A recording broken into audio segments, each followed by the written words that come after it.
PoK बचेगा न गिलगिट बाल्टिस्तान।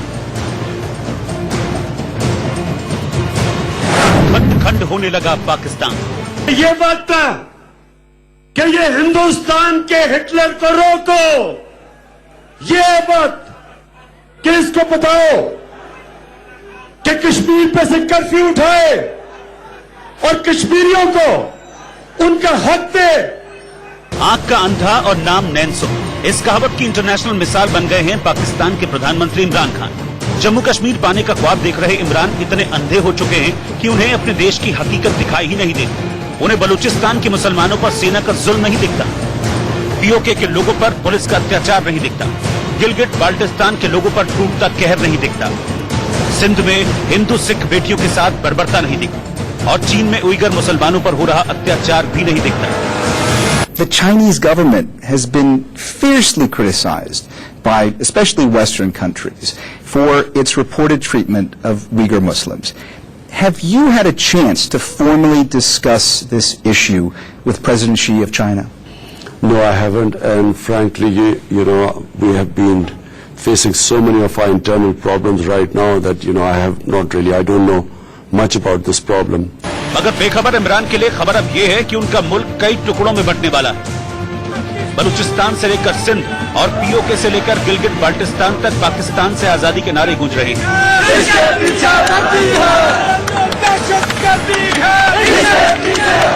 लोग अब इमरान के खिलाफ लामबंद हो रहे हैं और पीओके से लेकर गिलगिट बाल्टिस्तान तक पाकिस्तान से आजादी के नारे गूंज रहे हैं।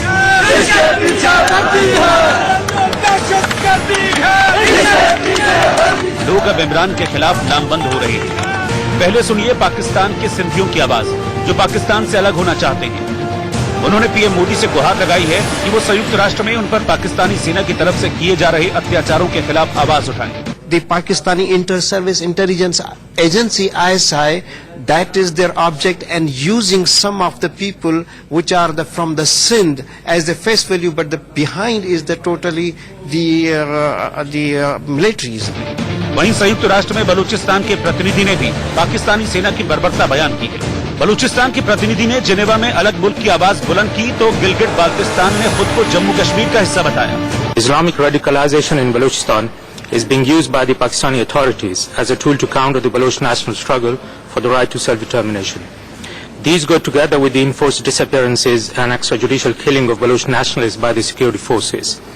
In the process of implementing these policies, lives and human rights of millions of people are being compromised. 1947, Lee's Gilgit Agency was returned back by Britishers to Maharaja Kashmir, and it was merged with Ladakh Wazarat. Baltistan was already part of it, and the new province, Northern Area Territory province, having 65,000 square miles or 75% of total area of Jammu and Kashmir. Kashmir में भारत के सबसे बड़े फैसले के बाद पाकिस्तान दुनिया के सामने बेनकाब हो गया। जहां एक तरफ अखंड भारत का सपना साकार हो रहा है तो वहीं दूसरी तरफ खंड खंड होते पाकिस्तान को संभालना इमरान के लिए मुश्किल हो गया। 370-35A सब लोग मानते थे, मेरी पार्टी के भी बहुत सारे लोग ऐसे मानते थे कि हम बोल रहे हैं मगर कैसे करेंगे, और काफी सारे लोग ऐसा मानते थे होना चाहिए मगर क्या करें, मजबूरी है।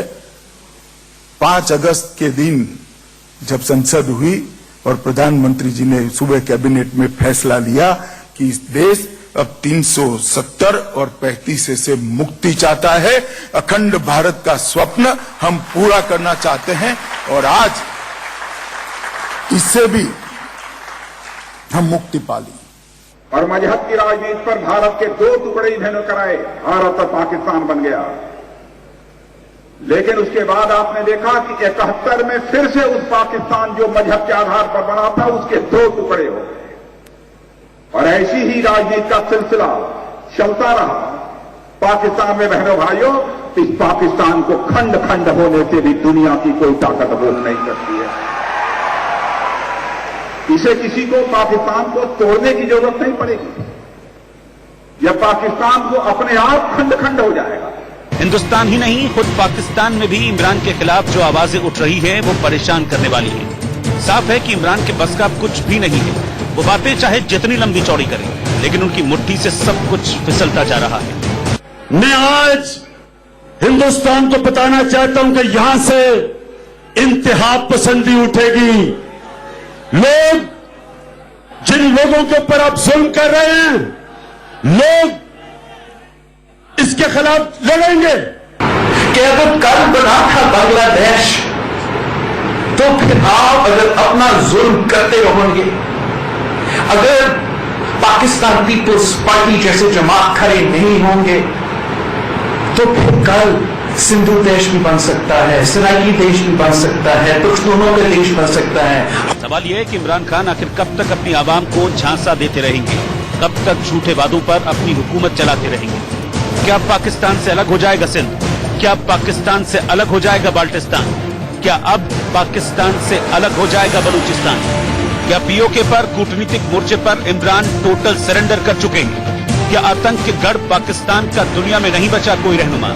इसमें कोई संदेह नहीं कि दुनिया में शक्तिशाली मुल्क के तौर पर हिंदुस्तान की मजबूत होती साख ने पाकिस्तान की नींद उड़ा दी है।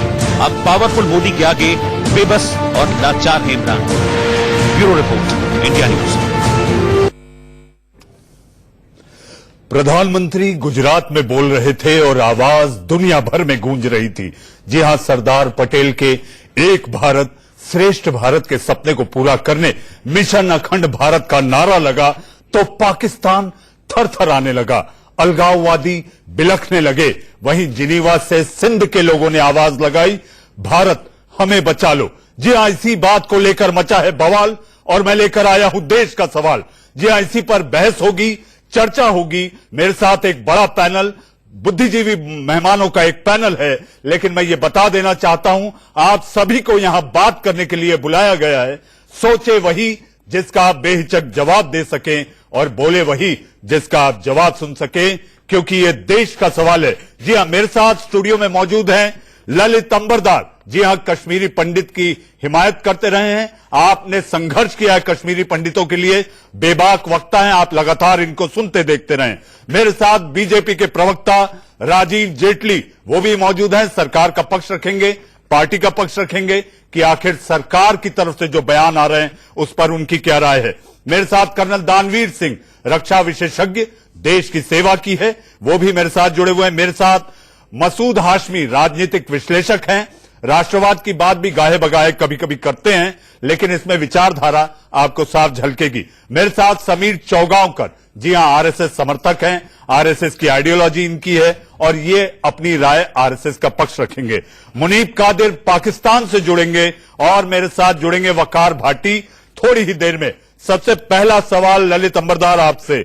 जी हां, अब बारी आ गई है, संदेश साफ है कि अब पीओके भारत का होगा।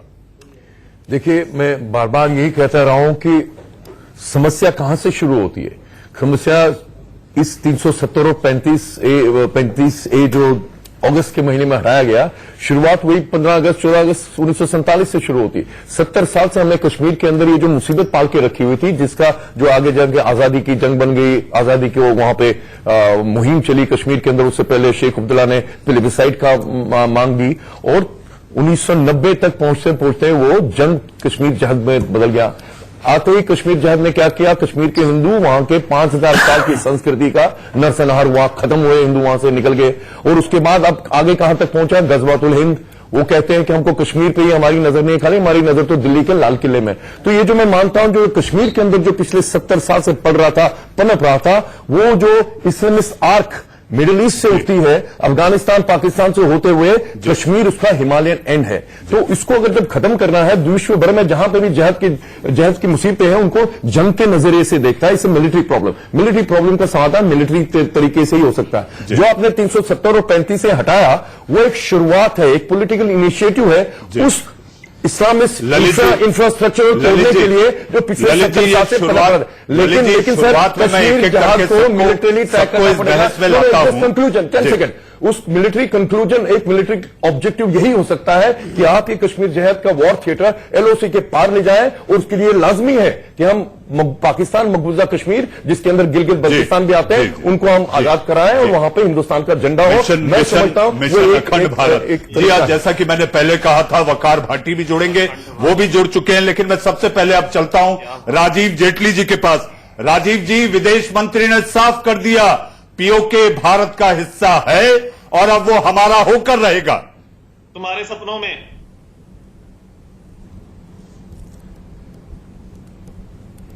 बिल्कुल बिल्कुल, पीओके भारत का हिस्सा है, भारत का है, था और रहेगा, हमेशा से भारत का हिस्सा था। और अभी तो आप देखिए पाकिस्तान के प्रधानमंत्री को पीओके के अंदर किस तरीके के जवाब मिल रहे हैं। पाकिस्तान के प्रधानमंत्री को बोला जा रहा है गो बैक, और पाकिस्तानी आर्मी की क्या दशा कर दी है वहां पर, किस तरीके से उनको देखा जाता है। आप देखिए पूरे पाकिस्तान की आर्मी को, चाहे बलूचों की नजर से देखे, सिंधियों की नजर से देखे, पीओके की नजर से देखे, पश्तूनों की नजर से देखे, क्या बोला जाता है? मुनीब आपके पास आ रहे हैं, थोड़ा सा धीरज रखिए, आपको एक एक करके सारी बातें बताएंगे। आर्मी नहीं रह गई है, ये छोटा सा एरिया जो है ना लाहौर, छोटा सा एरिया जो है ना लाहौर के आसपास का, वो भी देखिए आप कभी ना कभी हो सकता है वो भी टूट के दो टुकड़े हो जाए। लेकिन ना बलूच अब इनके साथ है, ना सिंधी इनके साथ है, ना पश्तून इनके साथ है। पीओके ने अपना जो तरीका है वो बता ही दिया उनको, किस तरीके का रवैया वो पाकिस्तान के प्रति रखते हैं। तो मुद्दा यहाँ पर यह है कि जो तोड़ने चले थे दुनिया को, आज उनका अपना घर टूटना शुरू हो गया। जी, खंड खंड बट रहे हैं, क्या बोलते वहीं से आवाज आ रही है। बोलते हैं भाई हमें पैसा जी राजीव जी मुनीब कादिर भी जुड़ चुके हैं। वकार, मैं आपके पास भी आऊंगा, मैं आपकी उत्सुकता देख रहा हूं, आपके चेहरे को भांपने की कोशिश कर रहा हूं। बहुत सारे जवाब देने के लिए आप उत्सुक हैं, लेकिन एक आग्रह, जो कहिएगा सच कहिएगा, प्रोपोगंडा के तहत मत कहिएगा। सीधे चलते हैं मुनीब के पास। मुनीब, आवाज आ रही है? बड़ा दुख हो रहा है, आप ही के लोग अब कहने लगे भारत बचा लो। आपको मेरी आवाज आ रही है? आप तैयार है सुनने के लिए जो मैं सुनाने लगा हूं? इस वक्त आपके यहाँ भारत में हर रात एक अर्नब गोस्वामी नाम का आदमी बैठ के रो रहा होता है कि भारत में टुकड़े टुकड़े गैंग बैठे। अरे आप मुझसे मेरी बात करिए मुनीब, आप मुझसे मेरी बात करिए। ये देश का सवाल है, आप राष्ट्रीय चैनल पर इंडिया न्यूज पर हैं, ये देश का सवाल है। सवाल मैं आपसे कर रहा हूं, आप किसी और की बात न करें, मुझसे मेरी बात करें। मैं भी आपसे कह रहा हूं, तो आपके जौन से जाने माने शख्सियत हैं, वो दिन रात अर्बन नक्सल को रो रहे होते हैं, दिन रात टुकड़े टुकड़े गैंग को रो रहे होते हैं। ये टुकड़े टुकड़े गैंग किधर है? भारत में। तो इस वक्त तो वो आपसे लहदगी चाह रहे हैं, आप अपने लोकतंत्र को संभालिए। नहीं, मुनीब आपसे सीधा सवाल है, जिनीवा में आवाज उठ रही है, भारत बचा लो, भारत बचा लो। बगावत आपकी फौज के खिलाफ हो रही है, सैनिकों के खिलाफ हो रही है।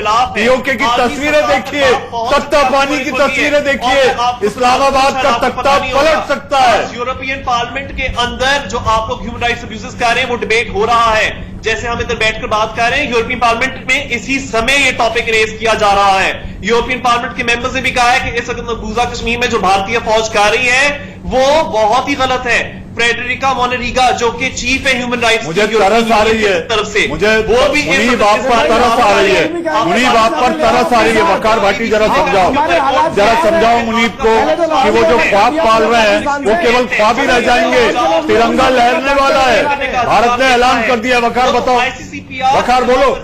जी बोलता हूँ। जी बोलो आप प्रवक्ता बन के मत बात करना। बिल्कुल जनाब, मैं तो सबको कहूंगा कश्मीर कश्मीरियों का, किसी के बाप की प्राप्ति थोड़ी है, कोई भी मालूम उसका बन ले। पहले कश्मीर की अवाम का है, चाहे वो पाकिस्तान कश्मीर हो, चाहे वो हमारा जम्मू कश्मीर हो, पूरा जम्मू कश्मीर एक अटूट। कश्मीरी भारत का है या नहीं? कश्मीरी भारत का है या नहीं है? मैं आपकी बात कर रहा हूँ, लेकिन चुप रहेंगे तो हम बात करेंगे ना। मुनीब, वकार भाटी भी बोल रहे हैं आपको, वकार भाटी की बात भी कान खोल के सुन लो।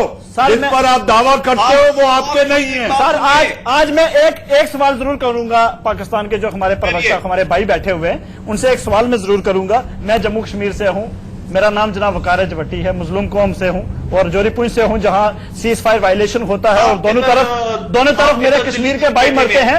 उस साइड भी कश्मीरी मरता है और इस साइड भी कश्मीरी मरता है ना जम्मू कश्मीर में। और फिर देखिए कैसा लगता है। भाई मेरी बात सुनिए, मुनीब जवाब सुना करिए, मुनीब जवाब सुना करिए। आप अगर बोलेंगे तो ये बहस जो है वो कमजोर हो जाएगी। एक बोले दूसरा सुने। मुनीर भाई मैं आपसे क्लियरेंस चाहता हूँ। अभी यहाँ पे हमारे कर्नल साहब और तमाम और लोग हैं जिनको लाना। मैं पीर पंजाल जोरीपुंज जम्मू कश्मीर से हूं, जहां लाइन ऑफ कंट्रोल में दोनों तरफ कश्मीर के लोग मरते हैं। अब उस साइड भी कश्मीर है और इस साइड भी कश्मीर है। मैं आपसे आज एक चीज कहना चाहता हूं, यहां तो हम नई दिल्ली को कह देंगे, लेकिन एक मैसेज सर आपके लिए भी है कि आज के बाद इस लड़ाई को जम्मू कश्मीर से पंजाब और राजस्थान और बाकी स्टेटों में लेके आइए। प्लीज जम्मू कश्मीर की आवाम को रहने दीजिए। गलत बात कर रहे हैं वकार, आप वकार में भड़काऊ बात कर रहे हैं, वकार आप कर रहे हैं बात को, गलत बात कर रहे हैं, लड़ाई वाली बात ये बर्दाश्त नहीं होगी।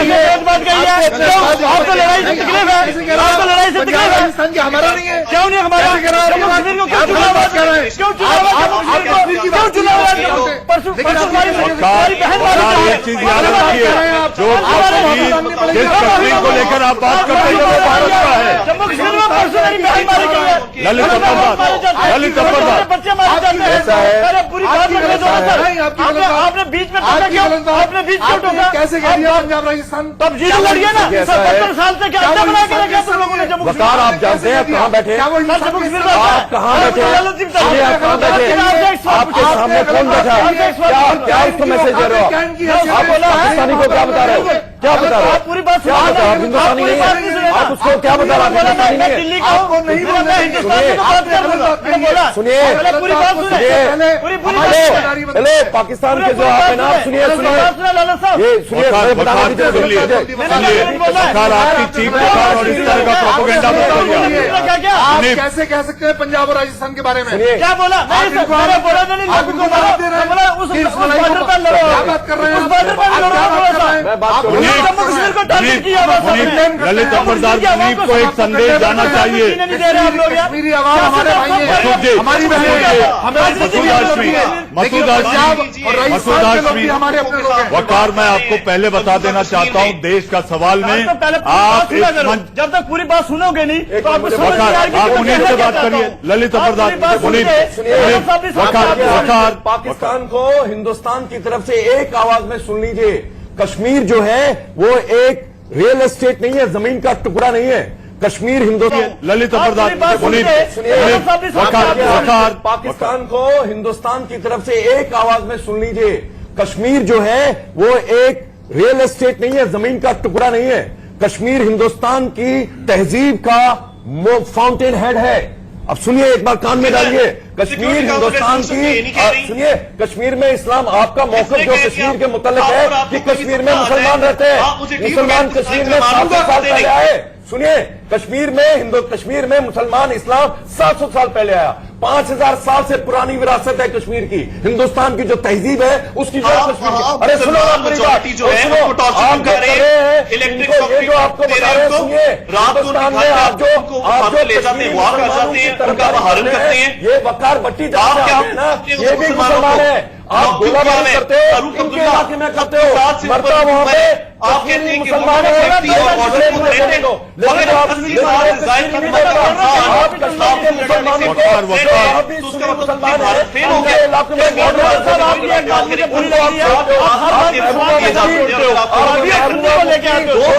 मेहरबानी है, 2 सालों आप मुसलमान का एंगल मत लाओ। आपको समझ नहीं आया, कोई कानूनी कार्रवाई नहीं कर सकता। 35 से हट गया हमारा अंदरूनी मामला था। आप हमारे पार्लियामेंट की जबान समझ लीजिए, आप उसका ग्रामर समझ लीजिए। हमने नजर लगा रखी है अभी मकबूजा कश्मीर के ऊपर, आपके पाकिस्तान मकबूजा कश्मीर के ऊपर। आप इंतजार कीजिए, आपके अपने मुल्क में कहते हैं ये जो बेगरजी है इसके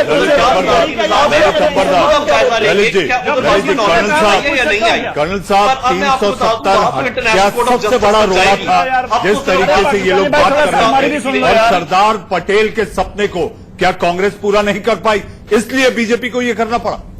देखिए, ये एक एक्सपेरिमेंट जो नेहरू जी ने किया था, वो 70 साल से वो एक्सपेरिमेंट चल रहा था। उसको हटाने के लिए कोई पॉलिटिकल विल नहीं थी किसी के पास, और वो मोदी ने हटाया। और ये सबको मालूम था, दिलो दिल में सबको मालूम था कि जम्मू और कश्मीर की रियासत का पूर्णतः विलय के पीछे सबसे बड़ा रोड़ा 370 है। और इसी 370 की दीवार की आड़ में पाकिस्तान ये खतरनाक गेम खेल रहा है। इसी 370 की आड़ में हुर्रियत जैसे लोग चल रहे थे, इसी 370 की आड़ में पाकिस्तान इसी कहते हैं कि 370 रेफरेंडम की दिया आड़ जाए, में security bleed council India resolution bye पर 1000 कट्स की पॉलिसी जो थी वो कार्यान्वित की जा रही थी। तो मेरे ख्याल से 370 का हटाना बहुत इंपॉर्टेंट था। जो भी छोटे मोटे इश्यूज हैं वकार जी के साथ, वकार जी के इमोशन है,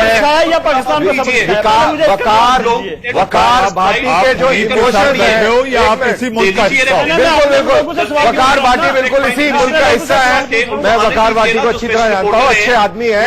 वकार भाटी के अपने इमोशंस हैं, ये टेम्परेरीली अभी जो है अभी उफान पर है, बट आने वाले समय में ये काम डाउन हो जाएंगे। वकार भाटी भी ये चीज को अच्छी तरह समझते हैं। अगर वकार भाटी के लोगों से पूछा जाए कि क्या वो पाकिस्तान जाना चाहेंगे, वो कभी नहीं जाना चाहेंगे। कर्नल साहब, आज जो सपना साकार होता दिखता है, वो बची हुई आजादी जिसकी बात प्रधानमंत्री ने की, सरदार पटेल का सपना था एक भारत श्रेष्ठ भारत। अभी एक चीज बताइए, संघ मुख्यालय आप गए होंगे, संघ मुख्यालय में जहां पर संघ प्रमुख बैठते हैं उसके पीछे का जो नक्शा है, मुझे स्मरण आता है, वो नक्शा अखंड भारत का नक्शा है, संपूर्ण भारत का है। और मैं आपको बता दूं कि जम्मू कश्मीर सबसे ज्यादा बलिदान देने में संघ और भाजपा का योगदान रहा है। हमारे श्यामा प्रसाद मुखर्जी ने वहां प्राणों की आहुति दी है। उनके वहां जम्मू कश्मीर प्राण गए कि एक विधान, एक देश के अंदर 2 विधान, 2 प्रधान और 2 संविधान नहीं चलेंगे। श्यामा प्रसाद मुखर्जी वहां गए हुए। मुझे लग रहा है कि अब ये आ गया है कि जम्मू कश्मीर 370 हटने के बाद अब कहा गया है कि पाकिस्तान ऑक्युपाइड कश्मीर जो है वहां पर भी इलाज किया जाएगा और जल्दी पाकिस्तान ऑक्युपाइड कश्मीर भारत का हिस्सा बनेंगे। बहुत जल्दी इलाज होगा, 5 साल के अंदर इलाज होगा। आपको क्या 30 चलेगा, 30 पाकिस्तान ऑक्युपाइड सारी दुनिया के सामने एक घंटा। अच्छा, पाकिस्तान की भी बात करें ना, 371 की भी बात करें ना, बढ़ेगा वहां से। आप देखिए 370 के बाद पाकिस्तान ऑक्युपाइड कश्मीर भारत का हिस्सा बनेगा। 15 सबसे पहले तो मुझे आपका आज का ये जो प्रोग्राम का टाइटल चल रहा है इसी पर एतराज है। अखंड भारत बनेगा। अखंड भारत बनेगा क्या मतलब? भारत अखंड था, अखंड है और अखंड रहेगा, हमारा ये मानना है। लेकिन बदकिस्मती से श्री नरेंद्र मोदी जी और आपके बोल होते थे, आज आपने ये लाइन मुझे बहुत खुशी हुई और मुझे लगता है जो दर्शक लगातार आपको हमारा आप इतिहास उठा के देखिए कि अब आप भी बदलने लगे। देश के खिलाफ कोई बात नहीं की, देश की नीतियों के खिलाफ बात नहीं की। हम देश के साथ हैं, देश के वफादार हैं, लेकिन हम सरकार के वफादार नहीं हो सकते, क्योंकि सरकार तो मोदी जी कहते हैं सरकार किसकी है? सरकार किसकी है? मसूद हाशमी, ये डबल स्टैंडर्ड चोर होती है। ये डबल स्टैंडर्ड मोदी जी ने कहा है सरकार ये डबल स्टैंडर्ड है। मोदी ने नेहरू को चोर कहा, मोदी ने इंदिरा जी को चोर कहा, मोदी ने राजीव गांधी को चोर कहा। तो जब वो चोर हो सकते हैं तो ये सरकार भी चोर हो सकती है। देखिए, इस तरह की बातों का, इस तरह की बातों का आज इस डिबेट में कोई क्या कहा? नहीं, मसूद हाशमी, इन बातों का इस डिबेट से कोई लेना देना नहीं। हमें बात करनी है मुनीब कादिर से। मुनीब कादिर पीओ के नहीं, गिलगित बाल्टिस्तान अक्सर चीन भी हमारा है। ओए होए, तो फिर सिक्योरिटी काउंसिल रेजोल्यूशन ऐसा क्यों नहीं कह रही? अरे सब कह रहे हैं, आप सुन नहीं रहे। ललित अंबरदार सब कह रहे हैं, सुन नहीं रहे। आप सोच नहीं सकते वहां कदम रखने का। अरे हर जगह से तो दुष्काल दिए गए हुआ। पाकिस्तान की आर्मी को वहां पे ऑक्युपाइड फोर्स बोलता है। सुनिए, ये जो अफीम पिला रहे हैं पिछले 70 साल से कश्मीर पाकिस्तान के मुसलमानों को, सुनिए क्या है, 70 साल से कश्मीर आतंकवादी बना के रखी है। जम्मू कश्मीर के अंदर असर जैसे आतंकवादी बने थे, आप निकलिए वहां से। अंदर और विदेश इसको कहा जाता है इंटरनेशनली, हिंदुस्तान वहां पे कहा जाता है इंटरनल सेल्फ डिटर्मिनेशन। और जब इंटरनल सेल्फ डिटर्मिनेशन मिल जाए ना, तो वो वाली जमीन वो पुरानी बातें हो गई, वो बेकार की बातें हैं, इस पे कोई डिस्कशन नहीं होना चाहिए। अंबरदार साहब, बहुत पुरानी बातें हो गई। कश्मीर ने इस पर किया था कराची एग्रीमेंट के तहत 1950 में, 1949 से बात शुरू हुई थी। जब 1949 में भारत ने मुसलमान बैठे हैं, को रिजेक्ट किया वजीर आजम को चोर बोलते हैं। भारत ने कहा था वो जो है वो अपने आप को बोलते हैं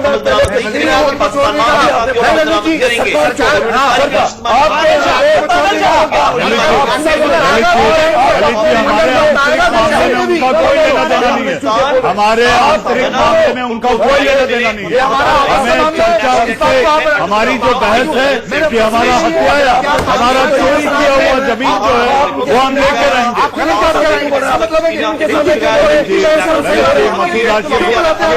मुसलमान वाला एंगल ना लाए तो मुसलमान वाला एंगल ना लाए तो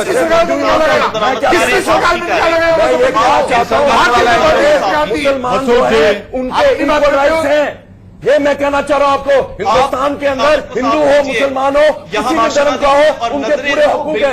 आपके अंदर कोई अभी बोले मकबूजा कश्मीर के अंदर अगर वो मुसलमानों को नाम दे तो आते मुसलमानों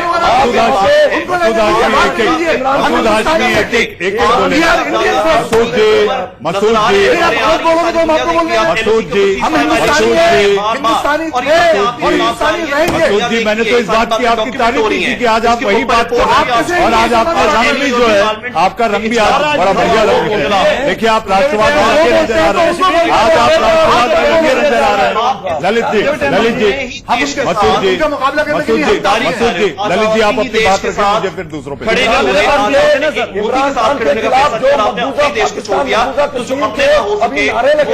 सबके ऊपर आपने एफआईआर लगा दी है। ये मैं कहना चाहता हूँ आपको, हिंदुस्तान में पूरी आजादी है, चाहे किसी भी धर्म का हो।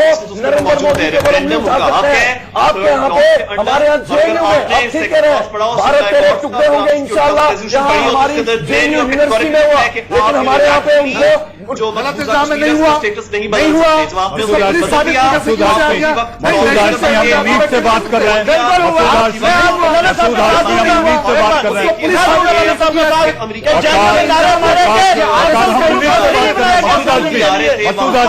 के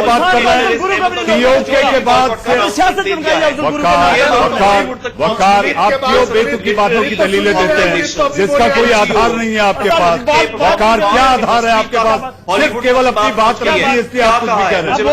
क्या कहा एमनेस्टी इंटरनेशनल के चीफ तमिलनाडु ने? अभी मुनीब तो बोले इंटरनेशनल कोशिश कर रहे हैं, दबेंगे नहीं। क्या बोल रहे हो राजीव जेटली लग रहा हम लोग पाक करे नरसंहार और हमें सिखाए मानवाधिकार। राजीव जेटली, हाँ बेचारे राजीव जेटली तो आए नहीं अभी तक खेल में, वो तो चले भी गए। कहता हूँ आप कहिए इनसे जाकर पूछ तो ले कम से कम। अरे एक दो, मैं अवस्थी जी आपसे आग्रह करूंगा, एक दो बलूच, एक दो सिंधी, एक दो अहमदी वो बिठाने चाहिए हमारी डेट के अंदर। वो इनके कपड़े उतारेंगे यहाँ पे आपके कपड़े। आप धमकी दे रहे हो वकार, आप धमकी दे रहे हो, वो बताएंगे आप धमकी दे रहे हो वकार। आप कश्मीर के अवाम को घरों में बंद कर दिया, आप धमकी दे रहे हो, आप धमकी दे रहे हो, क्या नहीं पड़ता? हम में से एक दो लोग कहते हैं, हम में से एक दो लोग कम कर दीजिए। आपने जो बिठाई है देखिए डिबेट का मजा, ये बताएंगे इन लोगों की हरकतें क्या है। इनकी आर्मी, जिस आर्मी को पंजाबी आर्मी कहा जाता है, उस आर्मी ने बच्चों को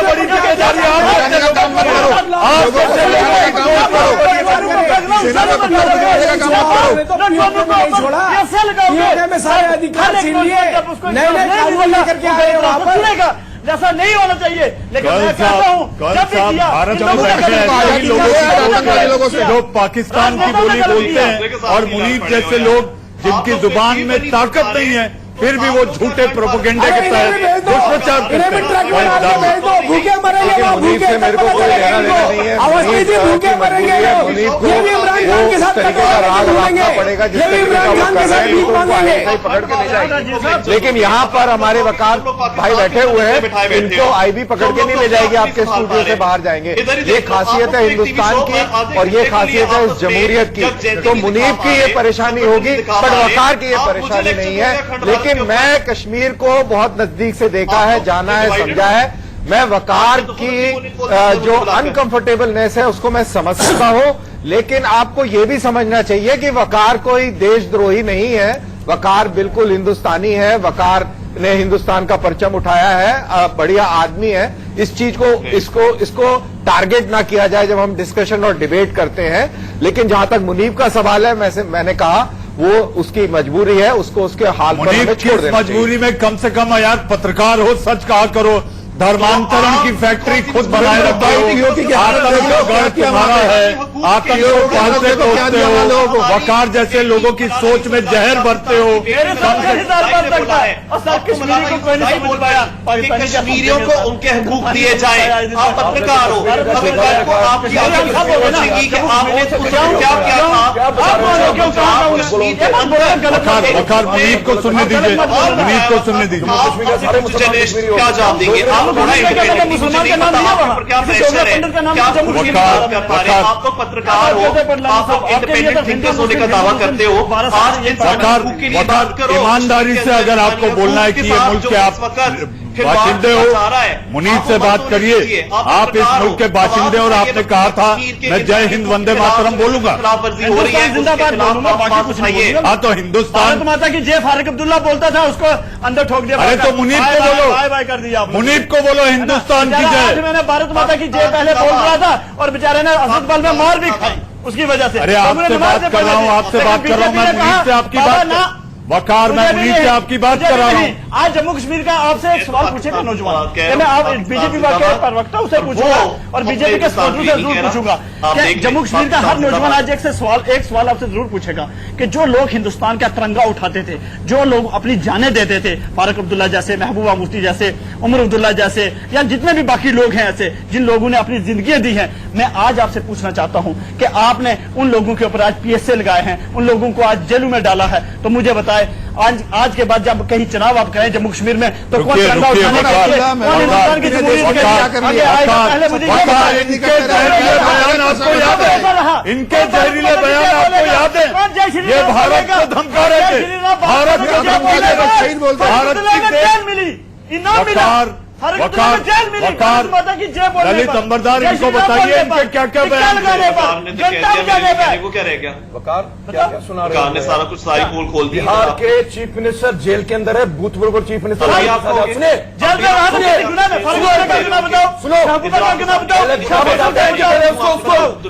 लेते हैं। क्यों महबूबा मुफ्ती को लॉक किया? हरियाणा का मुख्यमंत्री उज्जैन में बैठा हुआ, क्यों बैठा जी? इसको क्या मिला? फारूक अब्दुल्ला ने ऐसा कोई क्राइम किया?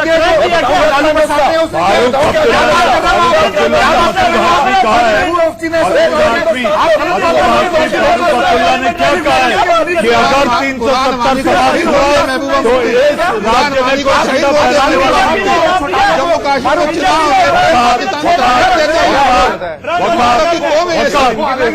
राज्य में मसूद हाशमी, फारूक अब्दुल्ला ने क्या कहा था आपको याद है? क्या बोला था सर बताइए? आपको याद है? हम 1 to 1 सर आप मुझसे मैं तो आपको बताने को तैयार हूँ।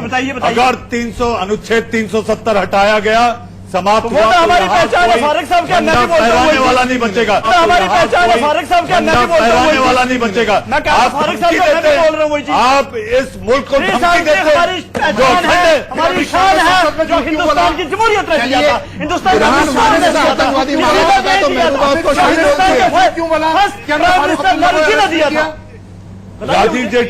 राजीव जेटली यहाँ बैठे कुछ लोगों को ये गवारा नहीं कि जो 370 रोड़ा था, जो सरदार पटेल का सपना था। अगर मैं इतिहास में जाऊंगा हाशमी साल में ये बताइए ना साहब, अगर मैं इतिहास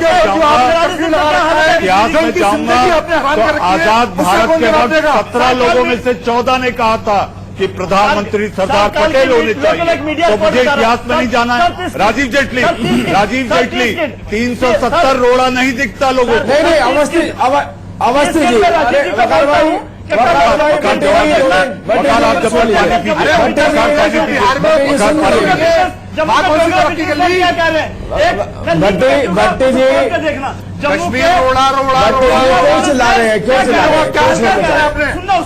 सुनना उसको डोगरा बिजनेसमैनों की भी सुनना। शोर मचा रहे हैं। वकार चीख पुकार से कुछ हासिल नहीं होगा। जी बोलिए राजीव जी। मैं अवस्थी जी अवस्थी जी मैं केवल इतनी बात कहना चाहता हूं। देखिए हम 370-35 के ऊपर लो चर्चा करते हैं। मैं कहता हूं वकार भाई कम से कम इतनी बात तो करे भट्टी जी, 370 के बेनिफिट क्या क्या थे?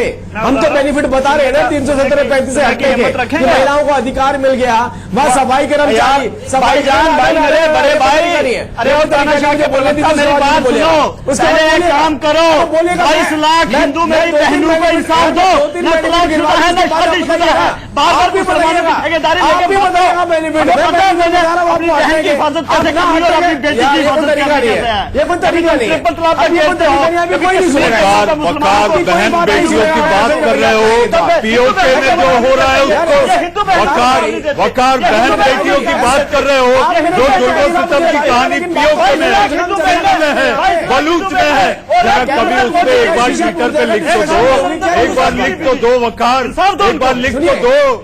मैंने केवल इतनी बात कही, अवस्थी जी, केवल इतनी बात, मैं 30 सेकंड वकार कोई भी ऐसी अनर्गल बातें शोभा नहीं दे रही, वकार आपको शोभा नहीं दे रही। गलत बोला कुछ, आप एक तरफ हिंदुस्तान की जय के नारे लगाते हो, हिंदुस्तान जय की नारे लगाते हो, और उसी जमीन पर बैठकर आप केवल याद जय बोलते हो। क्या बोला? अरे डिस्कशन कर लेते हैं भाई, डिबेट कर लेते हैं। मुनीफ कादिर अब बैकअप, मुनीफ कादिर पाकिस्तान का बैकअप। आप लोगों की क्या हालत हुई है वो तो मुझे इधर शो पे नजर आ गई। आप लोगों का अखंड भारत ये एक दूसरे साथ लड़ रहे हो। अरे यही लोकतंत्र है, ये लोकतंत्र जिंदाबाद है, ये लोकतंत्र जिंदाबाद है। शायद कुछ तरक्की कर लो, तुम तो आवाज दबाते हो, तुम तो आवाज दबाते हो लोगों की, तुम तो माशाल्लाह लगाते हो, तो यही तुम हमसे सीख लो। अरे हम बैठ के लड़ रहे हैं आपस में, है तो भाई आपस में एक टेबल पे बैठ के लड़ने का काबिल तो है। तुम्हारी तरह गोलियां तो नहीं मारते। 335 से हटाया अवस्थी जी, सुप्रीम कोर्ट में सारे कांग्रेस जा रहे हैं। गृह मंत्री रहमान मलिक साहब का एक ट्वीट था, ये कह रहा था कि भारत खंड खंड बढ़ जाएगा। अरे नामाकुल ये तो देख लो कि तुम्हारे यहाँ से आवाज उठ रही है कि बचा लो हमें। मसूद साहब मेरा वक्त खत्म हो गया है, मसूद साहब मेरा वक्त खत्म हो गया है। 370 हटाना एक साहसिक कदम था। जी हाँ, तो क्या अब ये कहा जाए कि मोदी है तो नक्शा बदलना भी मुमकिन है? जी हां, ये भारत अखंड था, प्रचंड है और प्रचंड रहेगा। आप लोग देश का सवाल में जुड़े, बहुत बहुत धन्यवाद। अब वक्त हो चला है एक हेडलाइंस का।